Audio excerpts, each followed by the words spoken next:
What is going on YouTube? Joe here with Culination Media and welcome back for the third and final part of our Pokemon Showdown Little Cup session. Today, we're going to be doing something a little bit different for this last part, and I decided to ask over Twitter if anybody had a Little Cup team ready to go, and I was going to take a challenge or two.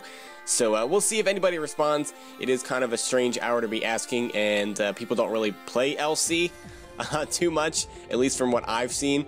As far as the people that follow me, so I don't know. This might be the only challenger that we get, but we're just gonna go with it. So shoutouts to KScott1 for indulging me in this. And if I don't get another challenger, by the time this battle is over, I'll just hop on the ladder to grab another battle to round out the session / video. So he's got a pretty cool looking team. I see the Dratini. It's probably gonna be Dragon Dance. And that's immediately a threat because, you know, it can outrage. I don't have any immunities to that because I'm not carrying something like Spritzy. He could extreme speed me, and that +2 priority is kind of scary because that means Fletchling doesn't check it as well. But yeah, Krabby is a threat. He's got Tentacool as a potential Rapid Spinner. I'm pretty sure Bergmite gets the Rapid Spin too. I know Avalugg does, so I'm assuming Bergmite does as well, and I'm guessing that's also going to be his defensive core right there, Bergmite, Tentacool.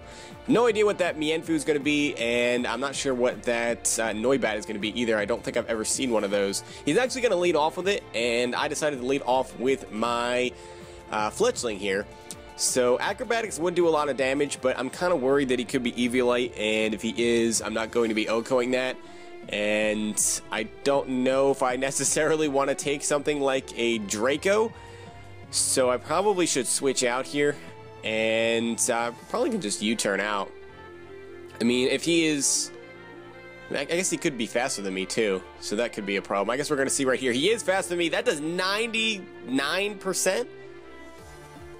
Why did it said 95.7, but I have 1% left on the screen. I don't know. Anyway, it just did a lot, basically. So that's a bit unfortunate. Hopefully we do not allow him to get any type of hazard up. But actually looking at his team, he has no Stealth Rocker. If anything, he could have Toxic Spikes on that Tentacool. So I guess we'll watch out for that.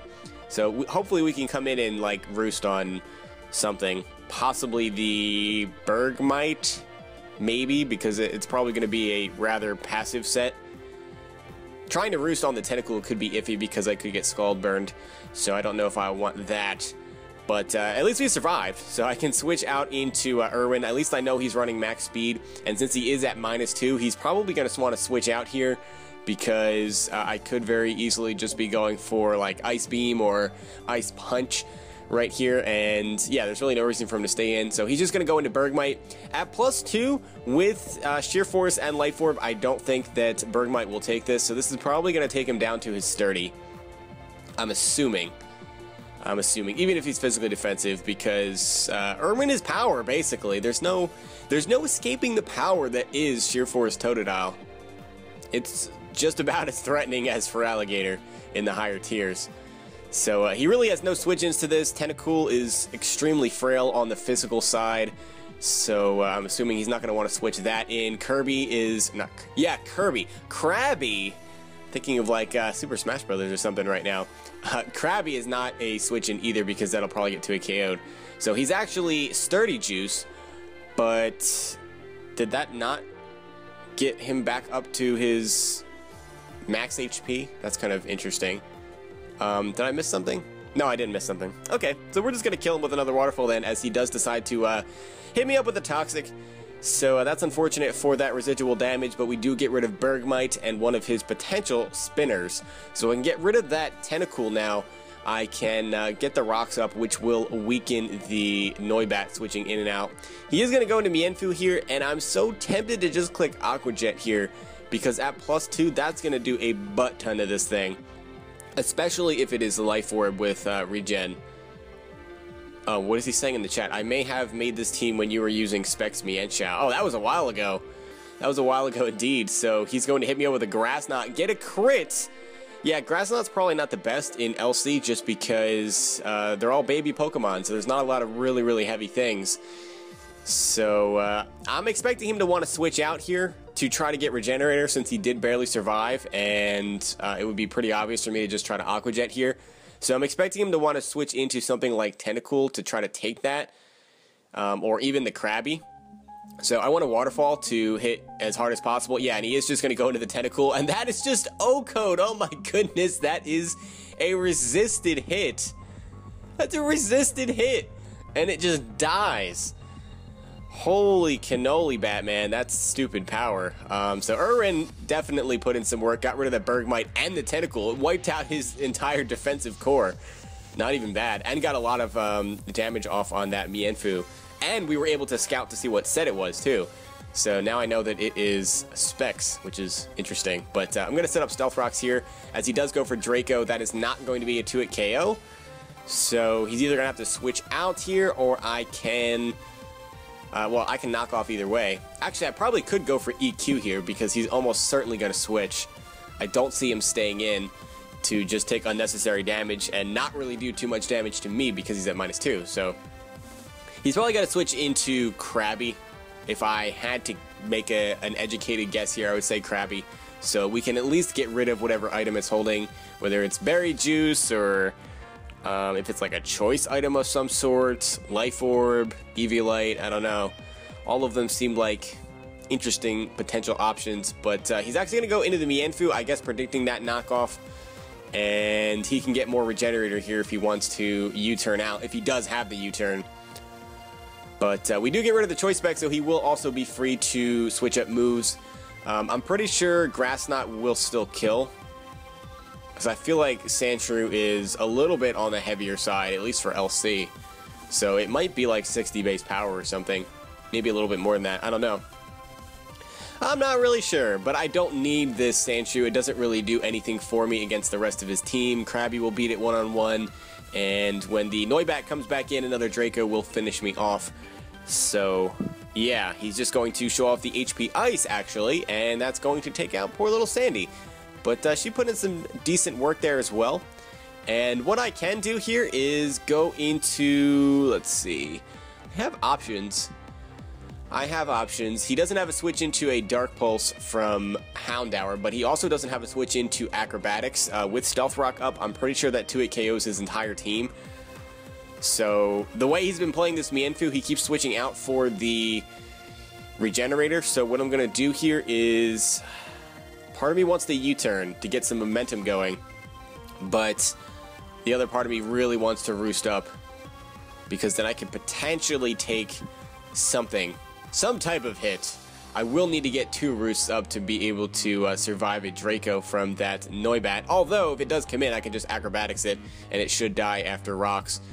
So that's not too bad. He's actually going to go out into the Krabby here, and I don't know if that's going to be enough HP for me to survive a hit. I probably should have just clicked Acrobatics, because I even mentioned that it was going to be likely a 2-hit KO on everything. Krabby would be the only thing that I would be worried about, but judging by the fact that U-turn did 32%, I'm going to have to say that he's probably not Eviolite. He's got to be something else.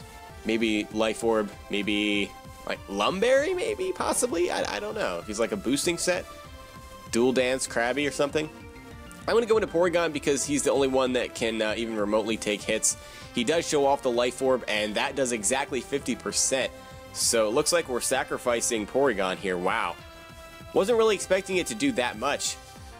It's pretty rare for Porygon to get 2-hit KO'd by something that is not a super effective, you know, fighting type move, or boosted at all. He has Life Orb, of course, but it's not like he was at +1. So he's just going to go for the superpower there just because it does hit my entire team, at least neutrally, and he doesn't have the chance to miss. So, but what this does allow is it guarantees the fact that Acrobatics is going to kill. Although, like I said, U-turn did 32%, so I'm pretty confident Acrobatics was going to kill anyway. So at this point, I can just go for the Acrobatics, and yeah, now he really has no switch-ins. I think he's just going to leave the Krabby in, and that is indeed what he does. So down it goes, and Dratini, I'm assuming, is going to have to come out here for potential extreme speed. And I might have to allow him to do that. Will that kill? That is the question. Fletchling's relatively frail, though, without the Eviolite. I don't really have too much of a switch in. I could sack something here, And looking at his team, it's looking like Pancham is a decent sack. 2 extreme speeds, actually I don't know if that would even kill Pancham, so I might be able to knock off his Eviolite and then definitely put him within a range where I would feel confident coming back in with the Fletchling to click acrobatics, and at that point I think I would just win the game. So I think that's the play that I want to make here. Pretty sure that's the play I want to make. So yeah, we're going to go into Pandemonium, as he does go for the extreme speed. That only does 26%. Doesn't show life orb, so I'm expecting him to be Eviolite here. And we could actually just Drain Punch for damage too, but I feel like it's a safer play for me to just knock off. He could go into the Mienfoo, predicting a potential knockoff here, but Mienfoo can't Oko me with anything, especially without the choice specs to boost his damage, as he is going to go for the Dragon Dance here, and we're going to get rid... Oh, he's Berry Juice, okay. Fair enough. So that does a lot of damage, and he's just going to Outrage me. Alright, this is actually kind of... Oh, actually no, that's great. That is actually fantastic, because he was not going to kill me with another extreme speed. He did have to lock himself into Outrage, because at +1, I'm almost positive that extreme speed would have killed me. So that could have been bad if he clicked extreme speed there, because yeah, I guess it was just going to come down to whether or not Pancham lives at that point, because +1 extreme speed probably Oko's Houndour too, because I'm not Eviolite. So he may have just thrown away the battle there. I don't know. I mean, he had to, I guess, go for what was going to be the guaranteed KO. So I don't really blame him for doing that. I might do the same thing. Not really sure. It's kind of like a pick your poison type of thing. But the Dratini goes down, and now he's going to go into Mienfoo. And at this point, I'm pretty sure Fletchling is just going to bring this battle home for us, as I do not believe either one of his remaining Pokemon can take an acrobatics from this thing. So we'll have to see. He's actually going to switch out to try to get the Regenerator, knowing that Noibat is definitely not going to be able to take one. And, well, I mean, it's super effective on Mienfoo, so it's even... You probably had a better chance of surviving with Noibat as opposed to the Mienfoo, but maybe he just thought that he definitely lost at that point. I'm not really sure. Either way, that was a fun battle, so shout-outs to you, sir. Good game. It was a pleasure, of course, and we can hop out of here and see if anyone else offered a challenge, and it doesn't look like anybody did. So they either didn't see what I tweeted out, or didn't care about LC, or didn't want to battle, or whatever. So I'll just hop back on the ladder. No biggie. I'll probably do this again at some point in a tier that's a little bit more common, like UU or something. I don't know. But I'm having fun with this LC team. I really am. I really am. I haven't run into a lot of stupid things on the ladder. I mean, granted, I'm pretty low on the ladder, too. We started at 1,000. So, I don't know. But, yeah, I've been relatively pleased with the opponents we've run into. Even if they weren't all the most experienced, they were, you know, nice for the most part, not using absolutely ridiculous strategies. Not a lot of stall, which is nice. So this is a pretty cool team. I see the Mantike, and immediately that is a problem. I don't have anything that can kill that. I'm going to have to knock off its Eviolite, and then I don't know what. It's a complete stop to Totodile as long as it's alive. I might have to try to, like, Destiny Bond it with Houndour, but I don't think Scald is an Oko. So I don't know how I'm going to do that, because I would have to reveal that I have Destiny Bond, and then he'll just switch out. I really hope that's not like Rest Talk, otherwise I think I just lose automatically, basically. I'm going to lead off with Sandy. I want to get rocks up as soon as possible to hurt that thing coming in. It could have Defog, but at least it has to take the damage switching in. And outside of Mantike, he does not have any way to remove hazards.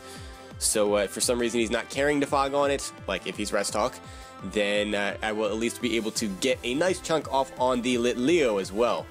So he's going to lead off with Ekans here. He does get the Intimidate off, which is a bit unfortunate, but this thing doesn't usually carry too much to hit me with, unless it's carrying, like, I don't know, does it get Ice Fang? I know Arbok does. Not sure if Ekans does. Maybe it gets, like, Seed Bomb or something. I don't know if they run that typically in LC, but, oh, he does have Seed Bomb. That's still not even a 2-hit KO, even though he's Life Orb. Wow. Wow, Sandy. You are so fat. Oh my goodness, you need to go on a diet. Seed Bomb to 43%. I know that's not stab, but still. I really expected that to be a 2 KO. I always underestimate the bulk of Sandy. She's a monster. So at this point, I don't really want to knock off here because I want it to continue to take its Life Orb recoil, especially because I'm intimidated. So I'm just going to click EQ as that is going to finish off the Ekans. So that's great. No more intimidation tactics. So that's going to be good for Totodile if we can get rid of the Mantike. And it's going to be good for the Pancham and my Fletchling as well. So we shall see what he's going to go into. He might go right into the Mantike here just to try to like defog, possibly. Yeah, he does go right into the Mantike. So he takes that 25%, which is great. And if he does want to defog here, I'm going to get rid of your Evilite. So you're going to have to choose wisely. Choose wisely, my friend. Ice Beam, okay. So this could be potentially Rest Talk. Rest Talk, Scald, Ice Beam. Maybe. That's actually kind of strange that it's carrying Ice Beam. Usually Air Slash is sufficient to hit grass types. So I'm not sure what he's running Ice Beam for. Maybe it's for something specific. Trying to think what that could be. I don't really know. But I'm sure there's a reason for it. Anyway, at this point, the fact that he does have Ice Beam means he might not have the Air Slash, which could potentially be good for me because that means I can go into Pancham. Although Scald could be a problem, it does mean that I'm not going to get O-code by something. So I can just get a knockoff off because that's really my only chance at stopping this thing. I knew it as soon as I saw it in Team Preview. I have nothing for this. I have no electric type moves. And of course, Confuse Ray. Nice and cancerous. And I hit myself in confusion. I really need to get this knockoff though. I just don't want to stay in, but I have to. Like, I don't have any other play. Whirlpool Confuse Ray! Ice Beam. Okay. I don't even know what to say. I'm speechless. I'm speechless. I'm going to Parting Shot here just because I would like to escape from the confusion. I don't know how we broke through right there. So now we're going to take the damage from hitting ourselves plus... Oh no, we broke out of confusion. I missed that part. Wait a minute. Wait a minute, did we break out of confusion? Yeah, we did. Okay, I was like, I missed the text on that. But he's just going to confuse me again, of course. And we hit ourselves in confusion, so that's just lovely.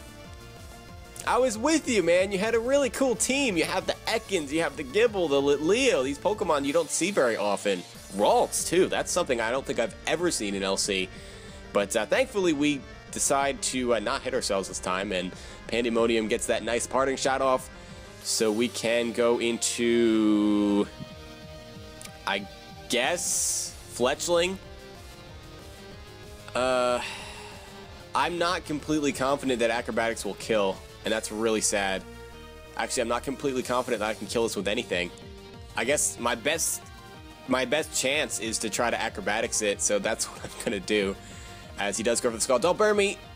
Yes, okay. Okay, we're in business here. We have the priority Acrobatics. He has no switch-ins to that, no resists. And if he switches out, he's going to take 25% more. So we've seen his entire moveset now at this point, so he does not have the defog. So, and he doesn't have rest either, so this isn't as big of a problem. Because he's got Scald, Ice Beam, Confuse Ray. Wait a minute. Whirlpool, that's right, okay. That's a really strange set. It's kind of annoying to see Confuse Ray, as always, but at least it didn't cause us too much trouble. But now he needs to choose something to fodder, I think. I mean, unless he really wants to try to live this, and we get a critical hit. I don't know if that mattered. It really depends on what his spread is, although he did not have the Eviolite. I'm just not really familiar with my calcs on that one. So, yeah, may have mattered, may not have mattered. I really am not sure. I could not tell you. If it mattered, I'm not really too sorry because, yeah, you run Confuse Ray, so I don't feel bad for you. Gibble is here, and what is this going to do? Is this like some kind of, like, choice set, possibly? Like, Scarf Outrage or something? Why would he just switch in on this? Just because of Rough Skin, I guess? I could switch into Porygon here, because I don't think he can 2-hit KO me with anything. I could also go right into Pancham, because I don't really need Pancham for anything. So I think that's what I'm going to do, because at least I can get a potential knockoff on this if he goes for something else like Stealth Rock. So that's fine. I mean, it's kind of unfortunate because Sandy is gone and I cannot rapid spin that away, so poor Fletchling and Houndour, you know, taking damage from that. He might be a slow variant because he does have the rock, so I might be able to get a knockoff going here. But I also kind of want to get some HP back, especially in case he wants to switch. What would he switch into? He doesn't really have any switch into this. He's not going to switch Leo in on a Pancham. So at least we can gauge the damage, I suppose. We shall see. My guess is he's just going to stay in and go for the Earthquake or something. That does 48%. Wow. Oh, he's Rocky Helmet. Okay, he's Rough Skin and Rocky Helmet. Earthquake does not even take Pancham out. That's actually quite sad. I mean, it still did just about 40%. And we can just go for knockoff just in case he wanted to switch there. And I think that, yeah, Drain Punch would have killed him, so I probably should have just gone for that. But what I didn't want is him just switching in Duskull for free there, or thinking he can get Ralston for free. So I can very easily revenge this. It does mean I have to take extra damage from Rough Skin and Rocky Helmet and everything, but I'm fine with that because I will still survive it. And that means I can just get another Acrobatics off on something, because I was not going to be able to roost anyway. So, and it's not like I was going to take a hit from anything because I am super frail. At least I am immune to Shadow Sneak too, so he's not going to be able to go into his Duskull to revenge me. So we will see. He's going to have to take damage on something, which is what I like. And if he goes into Lit Leo and that's like choiced in some way, that's probably just going to die after Rocks plus Acrobatics. Ralts, even if it is Eviolite, it might still just die to an Acrobatics just because it's terribly, terribly frail on the physical side. And his best play is probably just to go out into that Duskull. And either way, I mean, if he goes into the Duskull, I could roost, maybe. But he also could burn me. So there's that. So he is going to go into the Leo here. And I'm just going to click Acrobatics on this, because he's most likely just going to go for the Hyper Voice, since it does hit my team neutrally, and that will not allow me to get a potential Flash Fire boost with Houndour, and we get a critical hit. That may have mattered. I'm not sure. Again, it depends on what his item was. I don't know if he was like Berry Juice or if he was Eviolite, and he's kind of freaking out in the comment section. Of course he's that kind of person. I kind of figured he would be the type to do something like that and talk that way with all caps and not knowing what that C's belong in some of the words that he's using. So I'm just gonna say, I mean, you're unconfused, right? So I don't really feel bad, sorry. And I don't. I really don't feel bad. If you're gonna run things that blatantly abuse hacks, if you get hacks, I can't say I feel bad for you, but he is having some unfortunate luck right now, and I think it's just karma, as we just crit his Ralts. I don't know how much any of these mattered, because we weren't really able to scout what any of the items were on all these things. So I don't know what he's saying. Now you must a bit. Now you must a bit. Must a bit? What is a must a bit? Is that something I should know? And you're right about Confused Ray. Not sure why I put it. I never do. And he's going to forfeit. Okay then. Alright, that was interesting. I guess that was a somewhat fun way to end the session, I suppose. I don't know. We did get up to about 1250 on the ladder, so I guess that's something. And we'll start from that point, plus whatever decay we have, of course, when we start the next session. So we should get some better battlers, but it was still a lot of fun to bring this team. And I hope you guys enjoyed it. I hope those of you that suggested LC and have been waiting for another LC session enjoyed it. So I'm just going to check my rank really fast. Yeah, 1252. So, oh yeah, we did win all of our battles. Okay, 8-0, not bad. Not bad, and it was the LC suspect test. I knew I was at 1300 on LC something. I was like, what was that? It was the LC suspect. I forgot about that. Never mind me. Anyway, I hope you guys enjoyed. I said that like 5 times already. If you did, make sure you're leaving a like rating or a comment or whatever you would like to do, of course, and I will see you all next time. But until then, game on.